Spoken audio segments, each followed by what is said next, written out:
Մարտի 6-ին մի խումբ 10-րդ եւ 11-րդ դասարանցիներ իրենց դասղեկների եւ դպրոցի փոխտնօրենների ուղեկցությամբ այցելեցին Հայաստանի նկարիչների միության Արա Սարգսյան ցուցասրահում բացված ճանապարհորդություն Այվազովսկու արվեստով մուլտիմեդիա ցուցադրություն։ Ցուցադրությունը կազմակերպել է Anima Exhibitions նախագիծը։ Նպատակը հետևյալն է, որպեսզի դասական արվեստը ներկայացվի նոր մուլտիմեդիա եւ ինտերակտիվ ձևաչափով Հայաստան բերվեն աշխարհի տարբեր քաղաքներում արդեն ցուցադրված մուլտիմեդիա ցուցադրություններ եւ որպեսզի հանդիսատեսը արվեստը ոչ միայն դիտելու, այլ նաեւ լույսի, ձայնի եւ շարժման միջոցով ընկալելու հնարավորություն ունենա։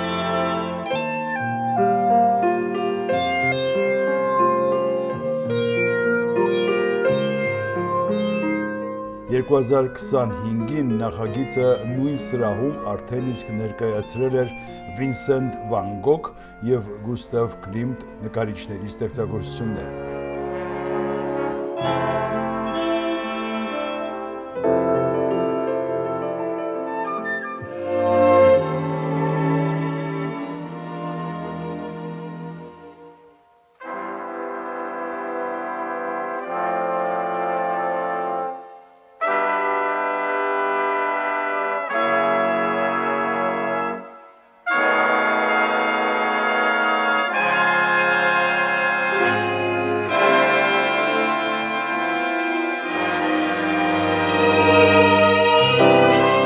Իսկ այս օրերին հայ հանդիսատեսը սկսած հունվարի 9-ից հնարավորություն ունի վայելել հայ մեծանուն աշխարհահռչակ ծովանկարիչ Պետերբուրգի, Հռոմի, Ֆլորենցիայի, Շտուտգարտի,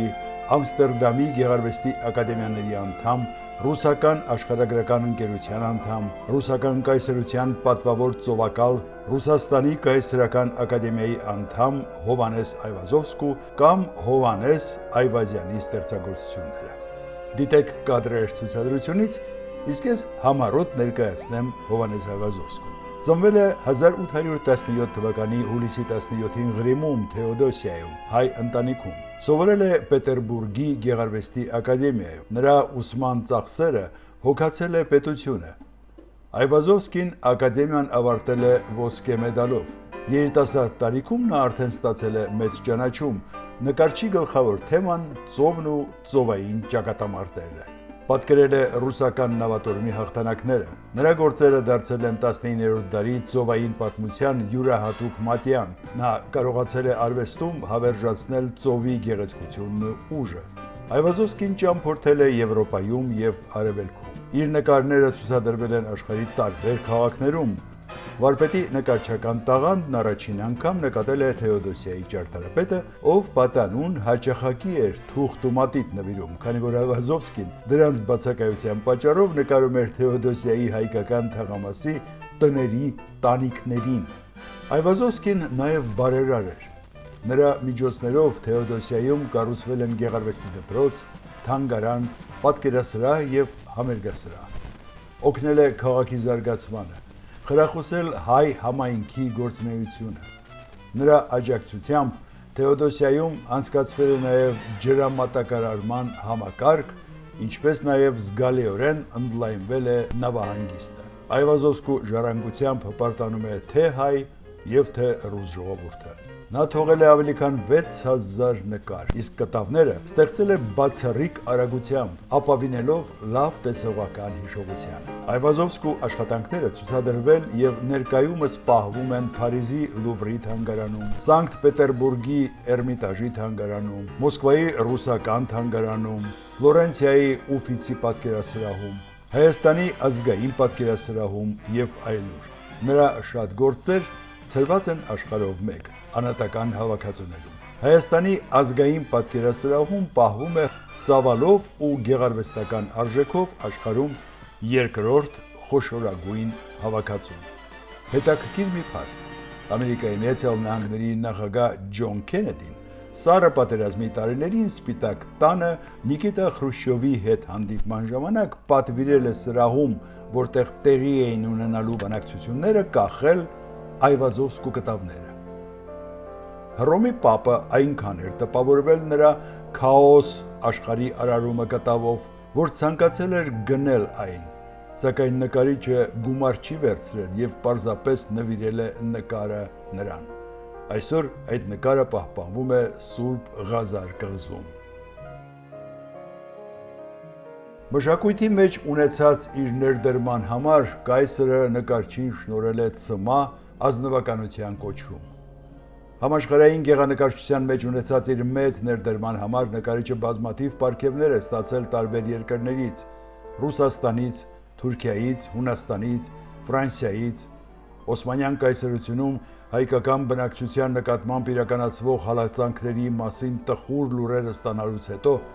Այվազովսկին իր թուրքական բոլոր պարգևները նետեց ծովը, իսկ դրանց ժապավենները վերադարձրեց սուլթանին։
Աշխարհահռչակ ծովանկարչի հիշատակը հավերժացվել է մի շարք երկրներում եւ քաղաքներում։ Սիմֆերոպոլում 1999 թվականին բացվել է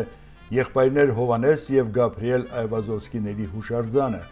որի հեղինակն է Լևոն Թոքմաջյանը։ 2003 թվականին Երևանում Օղակաձև զբոսայգում կամերային երաժշտության տան հարակից պուրակում բացվել է քանդակագործ Յուրի Պետրոսյանի եւ ճարտարապետ Ստեփան Քյուրքչյանի կերտած 3.5 մետրանոց բրոնզե արձանը։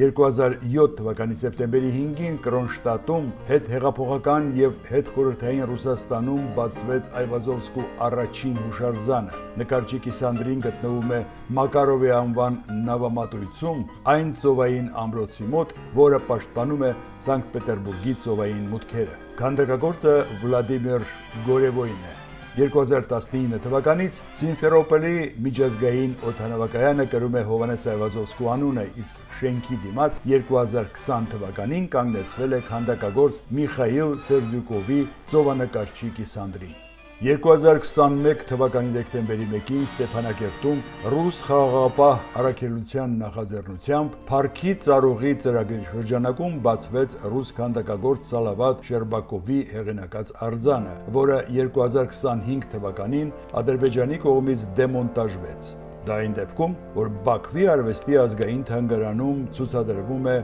Այվազովսկու անտառային ճանապարհ կտավը։ 2022 թվականին Կրասնոդարում կանգնեցվեց քանդակագործ Կոնստանտին Ֆիլիպովի աշխատանքը։ Բրոնզից պատրաստված ինստալյացիան կոչվում է Ծովի մեղեդի։